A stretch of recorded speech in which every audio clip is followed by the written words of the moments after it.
Law number 16 is the law of the Big Mo. The law of the Big Mo says momentum is a leader's best friend.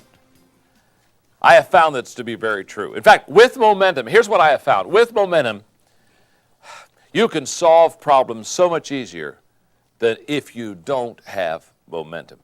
So let's talk about it for a moment and grab hold of your notes for a moment, and I'll walk you through some fill-in-the-blank stuff, and then I want to do some teaching. First of all, many times the only difference between winning and losing is momentum. Let's understand what momentum will do for you. Just as the law of intuition gets a leader started quicker so that that leader can win the race, the law of momentum sustains the victory longer. Momentum allows you to be successful for a longer period of time. An expression they use in the sports world, and you've all heard it, is when a team has got momentum, the sportscasters will say something about like they're playing over their heads. What's it mean when they say they're playing over their heads? What it really means is they've got momentum going for them. And when they got momentum going for them, things began to turn out great. And here's why. In your notes, momentum is the great exaggerator. In other words, momentum takes what is and exaggerates it. Stay with me in your notes. Momentum makes leaders look better than they are. That's why I call it a leader's best friend. In other words, think about it for a moment. Just stop for a moment. When you've got momentum, people think you're better than you really are.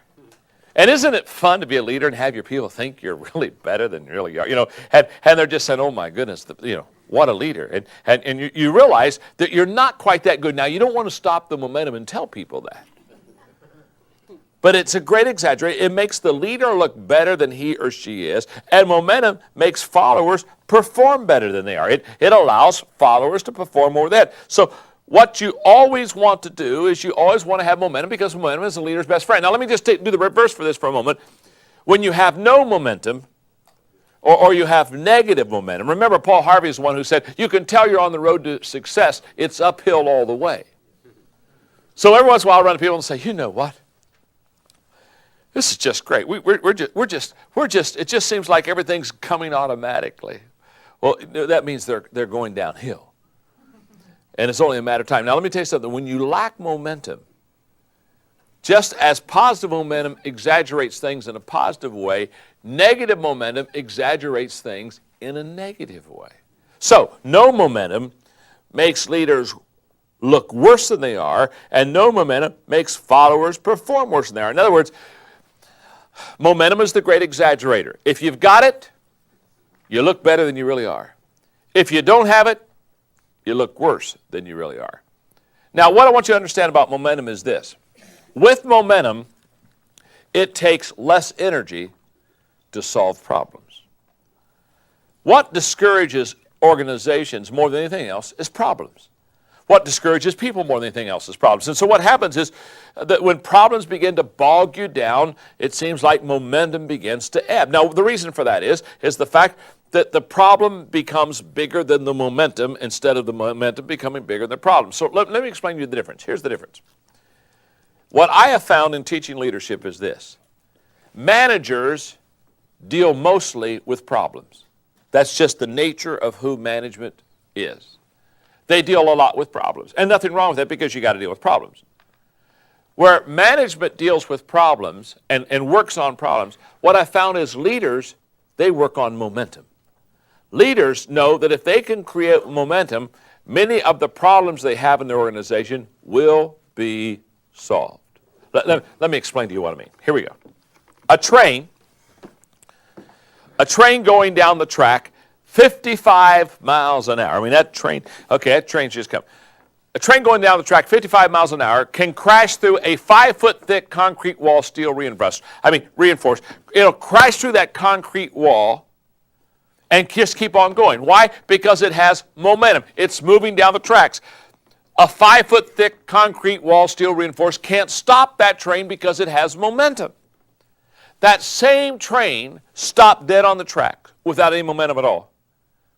You can put a 1-inch block in front of the driving wheels, and that same train that could crash through a 5-foot thick concrete wall, steel reinforced, that same train with a 1-inch block in front of its driving wheels cannot even get started.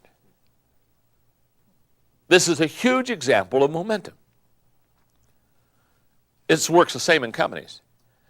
If you've got momentum in your company, you know what you can be doing if you've got momentum? You can smash through a 5-foot-thick concrete wall, steel-reinforced problem, and keep on going. If you don't have momentum in your company, you know what happens? I can promise you, if you don't have momentum in your company, there could be a 1-inch problem, and you can't even get started. That's why I tell people all the time, your problem is not your problem. In fact, the problem is, people think the problem is the problem. And the problem is not a problem, but because you think the problem is the problem, you work on a problem that's not a problem, and the problem wasn't a problem, now becomes a problem, not because it was a problem, but the problem is you didn't know the problem wasn't a problem, so the problem that was a problem has become a problem because you didn't know the problem wasn't a problem. So now you have a problem that wasn't a problem that is now your problem because you didn't know the problem wasn't the problem.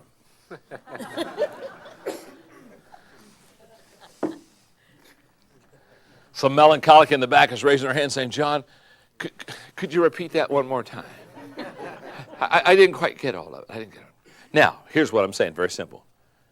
You can either spend your life working on problems, or you can spend your life creating momentum. If you're going to be a leader, you're going to create momentum, I guarantee you. You're going to create momentum because you know that momentum will solve almost all of your problems. Here's the way this works. Momentum will solve your problems, but if you deal with problems, you'll never get momentum. So you've got to get on the momentum side, and leaders understand that. Leaders realize that you've got to work on momentum. If you want to be successful, you've got to work on momentum. That's just where it is. So, because see, there are two kinds of people, and this is so important. It's in your notes because I want you to be sure to get it. There are two kinds of people. First of all, leaders are like thermostats. They control the temperature. And followers are like thermometers. They record the temperature.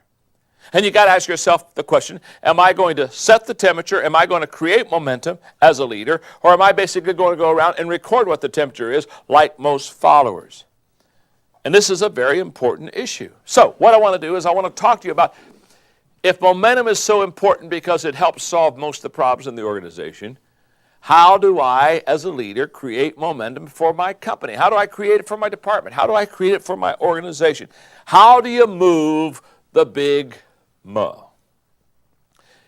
In the Laws of Teamwork book, one of the 17 laws of teamwork that I write about is the law of the big mo. I talk about morale. I talk about high morale. And you know what I say about high morale? When you're winning, nothing hurts. Isn't that the truth? Boy, you see a team winning. You don't see a team walking slowly off the football field. Oh, it was a rough game. No, they're jumping up and down. They're excited. You know why? Because they got the big mo. They've got momentum. When you're winning, nothing hurts. Can I tell you something? When you don't have momentum, it works like this. When you're losing, everything hurts. Isn't that the truth? So how do you move the big mo? How do you get it going? Number one, understand its value. Understand the value of momentum. As a leader, you've got to understand, and the best way I can explain it, if you'll let me use a sports analogy again, what happens to coaches? Well, let's say, for example, I'm coaching and my team is losing, and all of a sudden we've lost momentum, and the other team is pouring up, just pouring on the points. Okay, what do teams that are losing momentum, what's the coach do when the team starts losing momentum? Calls timeout. Now, why did the coach call timeout? Very simple. They realized that momentum is getting away from them. I wish every leader would understand what a coach understands. When you're losing momentum in your organization, call timeout. It's time to huddle. It's time to talk about the issues. Don't put your head in the sand and act like it's not happening. Say, look, we're not doing well. Let's talk about it. Let's turn this around. Let's get the big mo going for us. So, number one, understand its value. Number two, figure out what the motivating factors are in your organization. Just figure them out. There are certain things in your organization that motivate your people. You say, as a leader, I don't know what they are. It's very simple. Ask your group. Get to your team. If this is my leadership team, I'm going to go down. I'm going to say, okay, let me ask you a question. What motivates you? What really gets you excited? What gives you energy? They're going to tell you. They'll tell you what motivates them. They'll tell you what momentum they need in their life to go forward. So figure out the motivating factors. Number 3, remove the demotivating factors in your organization. Now, we just did the opposite. You're feeding in the motivating factors, For example, I may be talking to my team. Hey, what's your name? John. I may be talking to my team, and I say, okay, John, let me ask you a question, John. What demotivates you? And John might say, you know what? In our company, it takes too long for me to get an answer.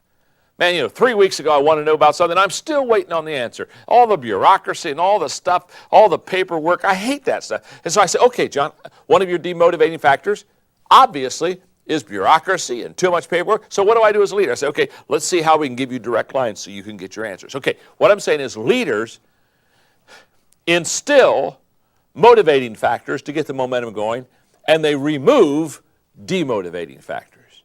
Number 4, schedule times for direction and celebration. In other words, when you win, have a party.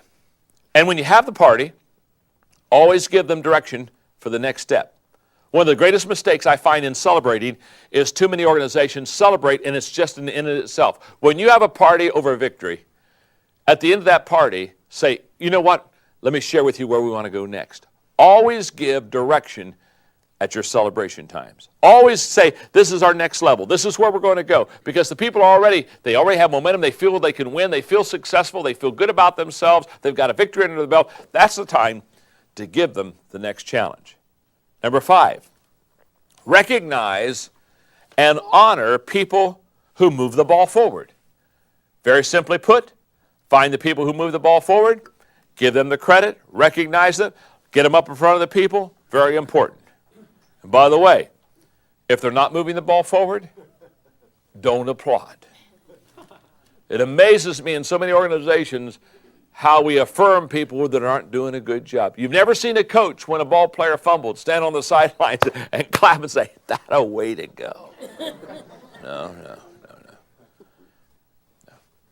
So you recognize and affirm those who are doing the job. And number 6, practice what I call character leadership. And I would define character leadership this way.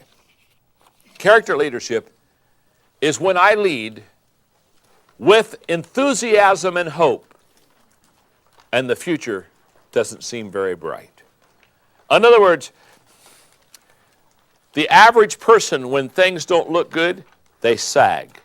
Leaders, they suck it up and move forward and get positive, and they lead whether they feel good or not. Quit waiting to feel good to lead. Quit waiting for your first victory. If you've had a loss, put it behind you. Keep going. Have character leadership. Understand that as you go, so will the team go.